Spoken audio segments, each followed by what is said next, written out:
Hello and welcome to another edition of Money Script Monday. My name is Sean Brady, and today we're going to be talking about how to properly fund an index universal life policy per the IRS guidelines.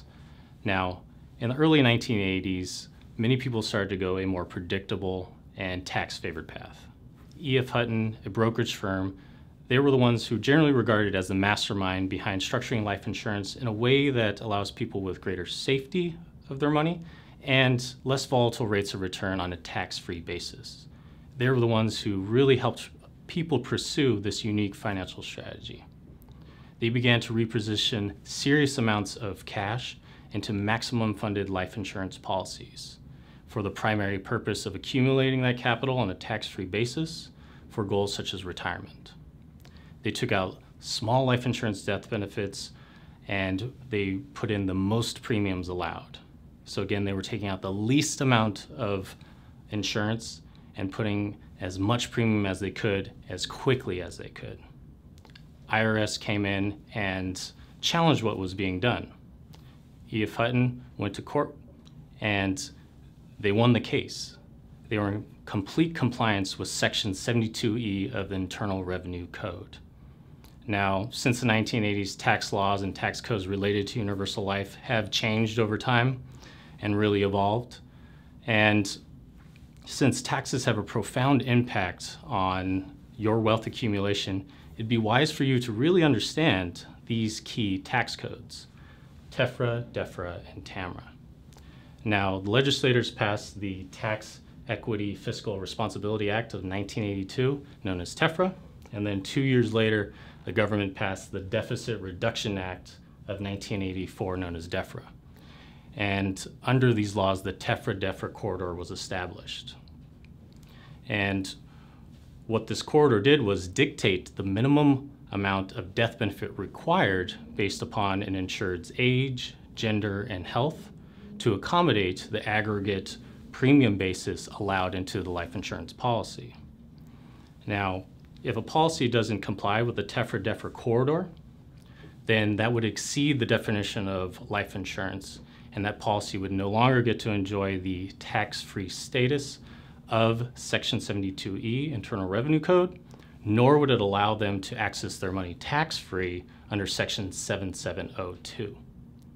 Now, more and more Americans began to still see the value behind putting their money into these types of accounts, and when this was happening, banks and credit unions began to complain.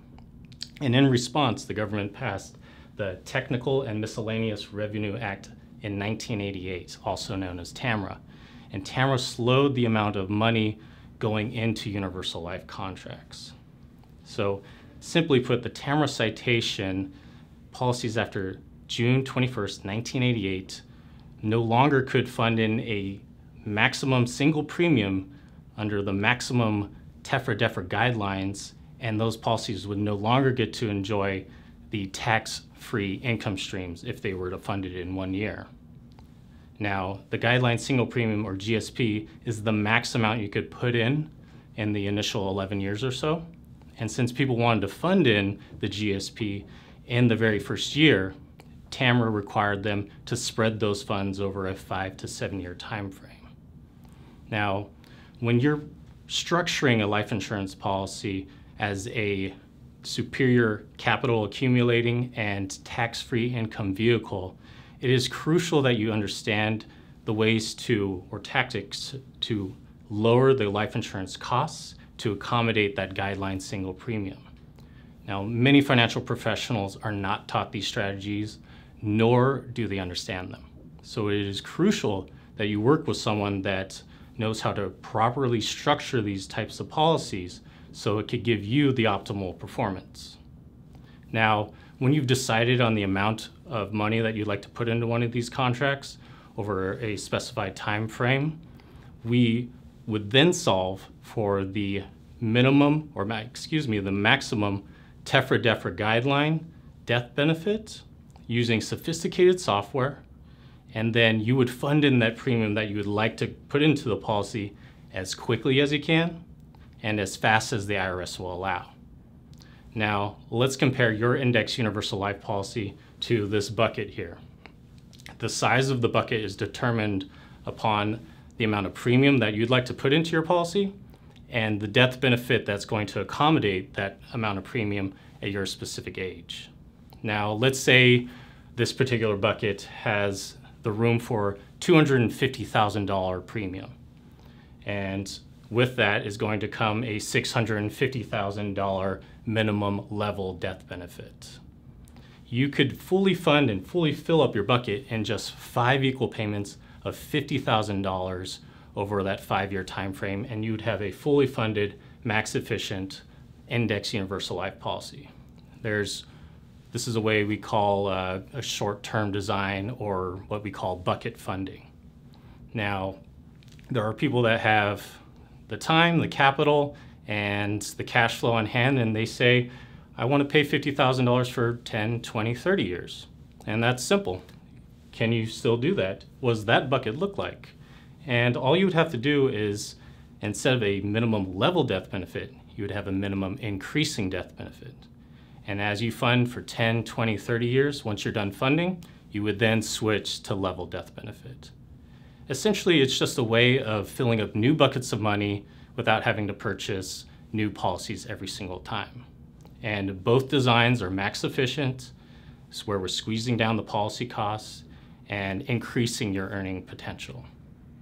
Now, there are annual costs associated with your policy, and those costs include life insurance, the pure cost of life insurance, and any other fees associated with managing the policy.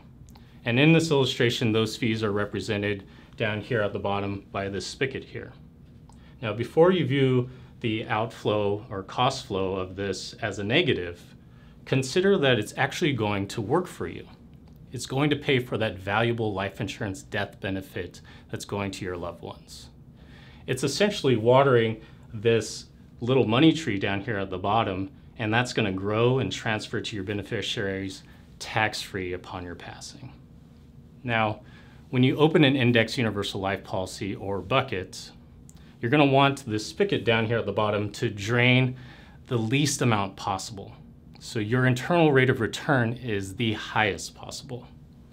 And that is the main and key idea to properly funding your index universal life policy with respect to the IRS guidelines. Now, that concludes today's presentation. Thank you for watching, thank you for attending, and we'll see you next time on Money Script Monday.